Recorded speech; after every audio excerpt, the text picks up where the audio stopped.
Hey YouTube, how's it going? Welcome back to my channel, and if you're new here, I am an incoming dental student with a low GPA. I had a 3.07 overall GPA and a 2.72 science GPA, and I'm starting dental school this coming fall at University of Maryland. So I put out content to help those who are coming from different backgrounds or even just traditional backgrounds on how to help prepare for dental school and how to, put your best foot forward when applying to dental school. But today I am talking about or 5 tips to help with your personal statement. Stay until the end and I'll be reading my personal statement that I applied to dental school with. So the first tip that I have is to have a good opening paragraph. So dental schools, they look through so many personal statements, and so you want to be able to catch the reader's attention and for them to want to finish, want to read your entire personal statement. So, if you can find something to relate it to, tell it in more kind of a novel story sort of way, it will definitely catch the reader's attention and make them want to read the rest of your personal statement. The second tip that I have is to pick around 2 to 3 stories to tell in your personal statement, and use these stories to help highlight personality traits that you want to show about yourself and what would make you like a good dentist or what would make you a good healthcare provider, and just be able to highlight on a couple of those personality traits.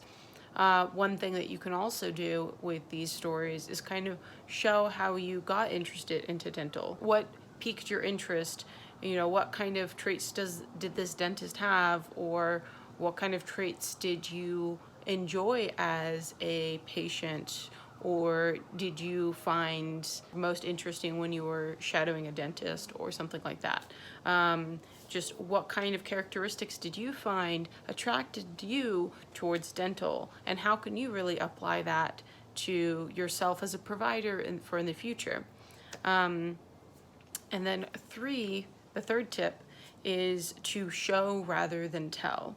And by this, I mean, one thing I've noticed with those who've had me look over their personal statement is that they have a lot of I statements. And by that, I mean like, I did this or I did that. And this is not necessarily bad, but because you're writing about yourself, but you need to be careful about the way that you word this. Now, with all of these tips that I'm giving, take them with a grain of salt, because they are, everybody's personal statement is going to be different. And I think that, it's going to be personalized to you. So some of these tips might not necessarily be applicable. These tips might help you trying to start brainstorming your personal statement, or maybe adding some finishing touches to your personal statement. I am in no way an expert in this, so, take what you want and leave what you don't.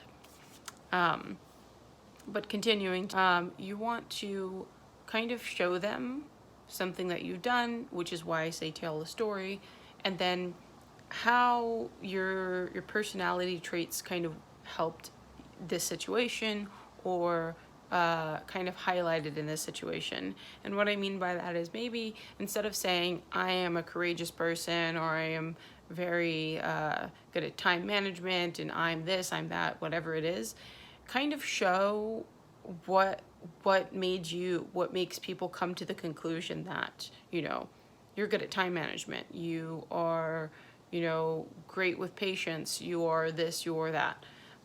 You can say like, oh, I volunteered and I did this and I did that. And this is good to a certain extent. You want to be really picky about that, because some people will just kind of list out everything that's on their application, everything that's on their resume. This is not, a biography, and this is not your resume. So you want to be able to highlight things in your personal statement that they can't get from the rest of your application. This is also your opportunity to humanize yourself, because otherwise you're just another set of stats on a paper. So you need to kind of use this as an opportunity to make yourself stand out, and make it known that you are much more than just stats on a piece of paper. But that's just some of my tips there. And then the fourth one is to, at the end of the day, it is your personal statement. You want to make sure that you are happy with it and that what you're submitting is an accurate reflection to who you are. Some people write their personal statements so many times with this idea that, they write it for the dental admissions committee, but not necessarily happy with it at the end of the day. So you definitely want to make sure when you are submitting your application that it feels like it's a reflection of you. But just at the end of the day, you want to be happy about what it is that you are submitting. And then the fourth back is that feedback is key. And what I mean by this is you need to get someone to reread your personal statement. If you don't have someone giving you advice or reading your personal statement, you can't really see the flaws in your statements. I had a bunch of people give me feedback, and when I thought it was perfect and ready to submit, I had people give me feedback, and then I was kind of crushed at first. I needed to, take the criticism, and once I got the once I was able to understand, what about my personal statement needed work, I was able to fix those things and ultimately fix my personal statement as a whole. And now when I look back at my old personal statement that I thought was perfect, it definitely had a lot of flaws. But, get feedback from, English professors. They're great at writing. Dentists, professors, family and friends who you think would give you good feedback on it. But, those are just some important things to think about when you are writing your personal statement. And of course, like I say, make sure that your grammar is correct. If you want to use Grammarly, put it through Grammarly. Make sure all of your spelling is correct and the grammar is correct, because this is super important. This is going to highlight how you are as a writer in the health professional field. With all of those tips given, I'm going to go ahead and read my personal statement. Now, after I've submitted it, after I've submitted my personal statement, I definitely see that there are some changes that I would have liked to have made.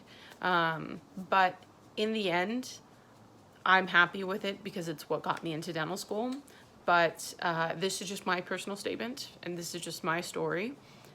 And you'll see some of these tips that I've given highlighted in what I've written, but I think that it's important to know that my personal statement is going to be very different from yours, and your story is going to be unique in and of itself. So I'm just going to read mine so that people have an idea about what a personal statement looks like, or what a finished personal statement looks like, even though I would have still changed mine up if I had to reapply.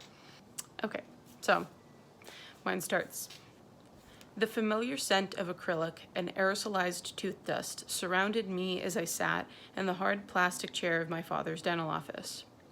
He moved with a synchronicity that came with years of practice, but yet as he picked up the instrument, his hand began shaking. He quickly put the instrument down. The various hours spent with my father in his clinic exemplified how manual dexterity was only one aspect of dentistry. Although his disability hindered him from practicing, he was still able to share his knowledge that he accumulated with his experiences in the dental field. He was passionate about educating patients, easing their worries, and reminding them of the importance of preventative care. Seeing this growing up gave me a new perspective on a field I once saw solely at surface level, and inspired me to pursue dentistry as a career. The loss of my father's career left my family financially unstable, which caused us to move around within the United States in search of a well-paying job and housing. Because of this moving around, I wasn't able to stay at one school, but was still persistent about receiving a good education in order to reach my dreams of becoming a dentist. My sisters and I started homeschooling when our family settled in Texas. I was eager to begin my educational career, and it was this motivation in which I was able to receive my high school diploma at age 14. I immediately started at the local community college in my area and began tutoring there when I found a lack of assistance for students and a great need for it. This interest transferred over when I moved to the San Diego area and started tutoring at the community college I was attending. On one occasion, a student came in struggling to understand the concepts taught in his general chemistry class. He explained how he was failing the class and that this was his last hope in order to pass. I noticed that he had the same issues that I did, having a learning disorder, and this helped me break down the subject into terms he could understand. I reassured him that he would be okay and began tutoring, making sure to take the time to explain the topics thoroughly and checking often to make sure he understood. I learned from my father that just like patients, students need to become independent, because what matters most is the time that they spent outside of sessions when you're not helping them. The most important part about taking care of your teeth is the time you spend taking care of them outside the dental office. When I was younger, I shadowed my father as he went to a nursing home. We met with an older woman who needed dentures. My father took his time with explaining every step of the procedure and constantly checked to see if she was comfortable. Although she was unable to speak, she motioned her responses and indicated her understanding. When we came back to deliver her denture, she seemed overjoyed at her new set of teeth. I saw a very similar occurrence when helping students, and I learned from my father how important patience is when working with others. Each student I worked with had different learning styles and understanding, so it was pertinent that I learn to be flexible with these changes and adapt to those with physical or mental learning disabilities. Many of the qualities I have observed firsthand from my father paralleled the dentist, Dr. G, whom I shadowed. During each patient's appointment, Dr. G reserved just enough time at the beginning to explain procedures to the patients before proceeding. One patient had reiterated to me her poor experiences with other dentists, as many of them lacked the knowledge of aiding those with disabilities. The patient told me how she appreciated Dr. G and his staff for addressing their concerns from the very first interaction they had. Shadowing Dr. G taught me how many patients come with very little knowledge on their procedures. He told me how by reassuring and educating the patient allows for a better relationship between the patient and the physician. My experiences with my own disability and background as a tutor have shown me the knowledge, patience, and compassion needed when working with different types of people. I hope to apply these qualities to my work with patients so that they feel that they are receiving the highest quality of care and are genuinely understood. So that is my personal statement as a whole. I now see some things that I would have liked to change, but at the end of the day, very happy that I submitted it, and this is the personal statement that got me into dental school. So I'll leave you guys with this. I have a couple videos in mind coming up about talking about the DAT and talking about tips for applying to dental school with a low GPA. But thank you guys for joining me today, and I will see you guys next time. Bye.